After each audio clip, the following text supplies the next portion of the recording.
Hi guys நம்மட்ட வந்து டே 2ல $17.86 இருந்துச்சு. இப்போ நம்ம வந்து 17.86 ஃபுல்லா வச்சு தான் வந்து ட்ரேட் பண்ண போறோம். So okay. இன்னைக்கு வந்து நமக்கு ப்ராஃபிட்டா ஆர் லாஸான்னு சொல்லிட்டு பார்க்கலாம். நான் வந்து ஃபுல்லா தான் ட்ரேட் பண்ணியிருக்கேன். ஓகேவா? இப்போ நான் வந்து இந்த பொசிஷன் வந்து எப்படி ஓப்பன் பண்ணேன்னா, ஃபர்ஸ்ட்டே நான் அனலைசிஸ் பண்ணிட்டு இருந்தேன் சாட்ல. நான் வந்து அந்த வீடியோ ரெக்கார்ட் பண்ண மறந்துட்டேன் கைஸ். அந்த ட்ரெண்ட் லைன்லாம் போட்டு அனலைசிஸ் பண்ணிட்டு இருக்கும்போது நான் வீடியோ ரெக்கார்ட் பண்ண மறந்துட்டேன். சரி அதுக்கப்புறம் தான் ஞாபகம் வந்துச்சு வீடியோ ரெக்கார்டிங்ல இருக்கா இல்லையான்னு பார்க்கலாம்னு சொல்லிட்டு பார்த்தா, அப்புறம் தெரியுது வீடியோ ரெக்கார்டிங்ல கிடையாது. சரி ட்ரேட் பண்ணும்போது எடுக்கலாம்னு சொல்லிட்டு தான் ட்ரேட் பண்ணும்போது எடுத்து வச்சிருக்கேன் கரெக்ட்டா. ஸோ ஓகேவா கைஸ் இப்போ வந்து மார்க்கெட் வந்து அப் ட்ரெண்ட்ல தான் இருக்கு. அப் ட்ரெண்ட்ல இருந்து நம்ம வந்து ட்ரேட் பண்ணி இருக்கோம். நம்ம இஎம்ஏக்கு மேல பிரைஸ் வந்து இஎம்ஏக்கு மேல இருந்துச்சுன்னா, நம்ம வந்து பை பண்ண மட்டும் தான் பார்க்கணும். ஓகேவா? என்னதான் இருந்தாலும் நீங்க செல் பண்ண பார்க்கக்கூடாது. இஎம்ஏக்கு மேல இருந்தா. அதான் வந்து ஃபர்ஸ்ட் ரூல். அதேமாரி ட்ரெண்டுக்கு அகைன்ஸ்டா நீங்க ட்ரேட் பண்ணக்கூடாது. ஸோ ஓகே நம்ம பார்க்கலாம்.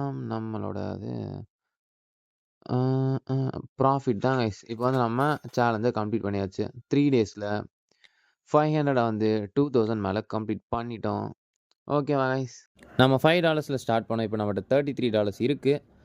நீங்களே வந்து ப்ராஃபிட் எல்லாத்தையும் கால்குலேட் பண்ணிக்கோங்க. நீங்க போயிட்டு டே 2 அண்ட் டே 1 வீடியோ பாருங்க. அண்ட் தேங்க் யூ ஃபார் வாட்சிங். Bye guys.